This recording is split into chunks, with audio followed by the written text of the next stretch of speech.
and just think about what are the 10 most common triggers in your life.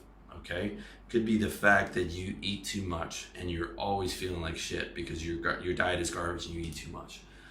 Could be the fact that you're in a toxic relationship and you're always fighting with your girlfriend and you're always upset about it. Whatever it is, if you list those 10 most common pain triggers, that's going to be a massive, massive thing for being able to solve them and being able to control your state by either changing those situations or becoming mindful of them, so you know when you're getting close to the red zone, okay, of your state getting out of whack. You know that if any of those 10 things is going to be happening within your day, you know to prepare yourself mentally for being able to handle that pain and being able to control that state as best as you can. All right, so now I'm going to give you some common state killers and my solutions for them. Okay, this is real practical shit. So first one is nausea, right? If you're feeling nauseous, best thing to do is get some ginger root. Okay, if you're doing hard deadlifts at the gym and then you're doing high intensity cardio, I would take not ginger root before you even start doing that. Okay, because if you push yourself really hard, you find you might get nauseous afterwards. Ginger root is really good. Okay, deep breathing, and it's important to know where the nausea came from. If the nausea comes from blood sugar, okay, guys, and blood sugar is a fucking massive thing to get a hold of and to be mindful of when it comes to controlling your state. If my blood sugar gets a bit too low, like I haven't had carbs in a while, outside of, you know, my daily morning fast, I don't eat till noon, but if I push that fast too long, or I try and do like a really low carb diet, I get nausea, I get a bit shaky, I get like a low mood, and that means that I need to get some carbs in me. Like even just a little, 3 or 4 spoonfuls of rice, and that blood sugar is back up to where it's supposed to be. All right, so those are the key controls for state killer like nausea. Low mood, all right? The best, if you ask me one crucial state control for low mood is get down in the gym and do some heavy, slow squats, okay? Or even some lightweight but slow squats, 3 sets to fatigue. Get on the elliptical machine, do 10 to 15 minutes of high intensity cardio. Come home, take a long hot shower, follow that up by a cold or cool shower for 5 minutes. Put on some comfortable sweatpants and comfortable shirt. You will feel good. It is almost as good as taking the drug, if not better in some cases. That is my number one big state booster for low mood, and that's drug free. The other good one would be Phenibut, okay, but you don't want to take that more than once or twice a week. Phenibut is very, very good for lifting your mood. Okay, anxiety. Big one on anxiety is making sure that you're not taking too much caffeine.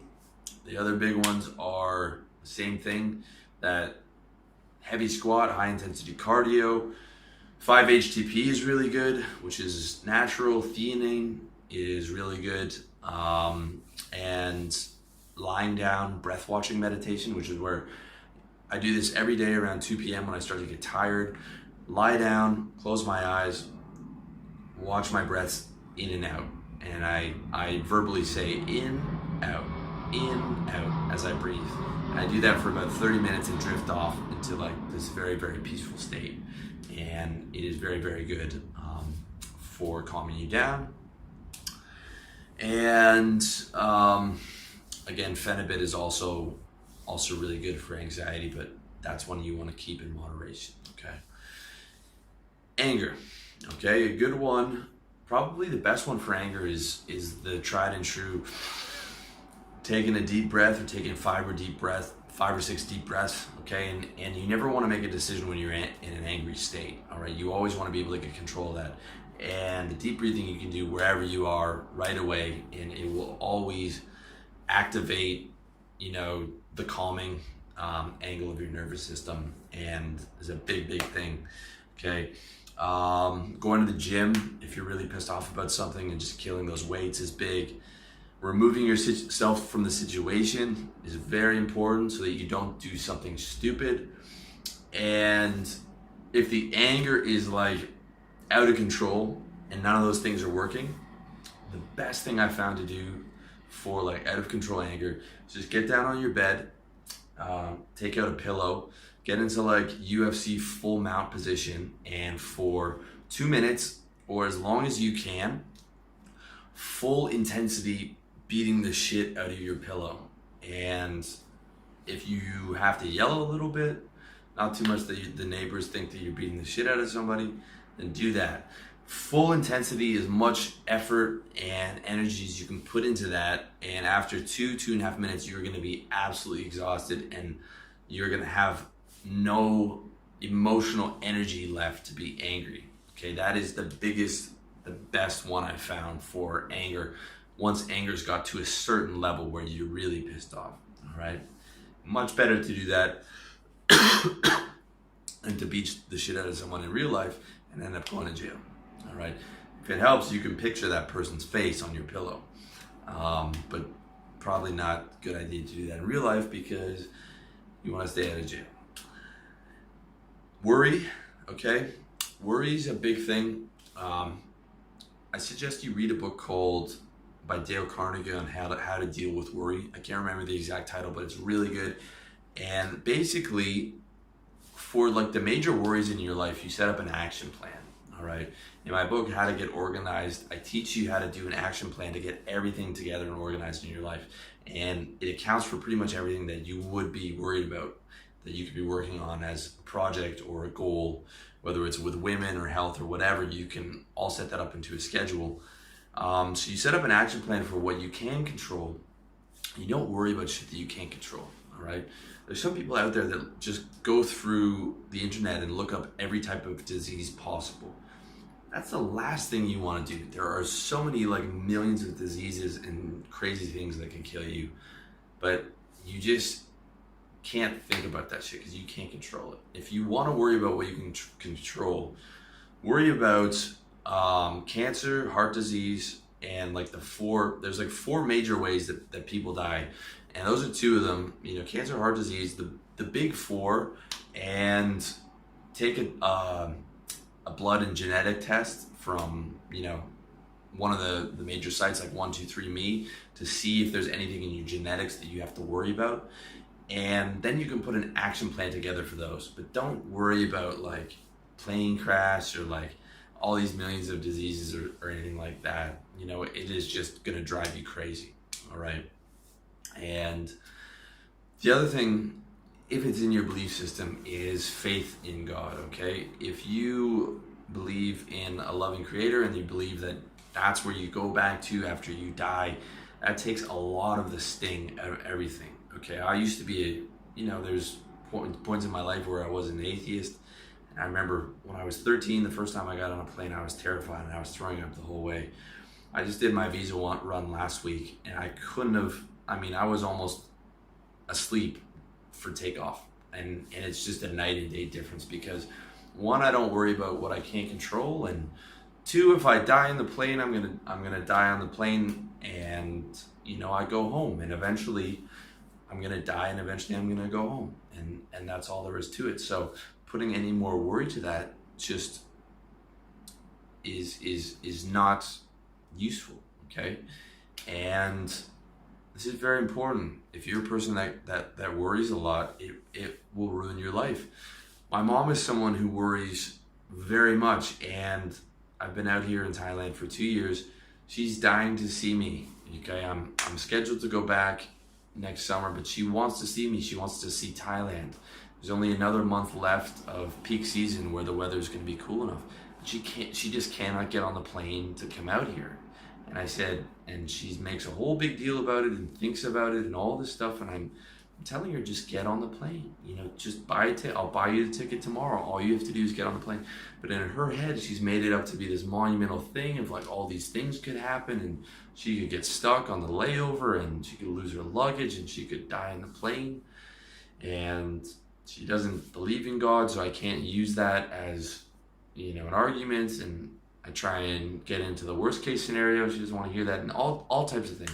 She will not let go of that worry, and she is cutting herself off from like an amazing cheap vacation out here in Chiang Mai to see all the nature and to see me. And it's unfortunate, but that's how it goes when someone's not able to control their state or not willing to control their state.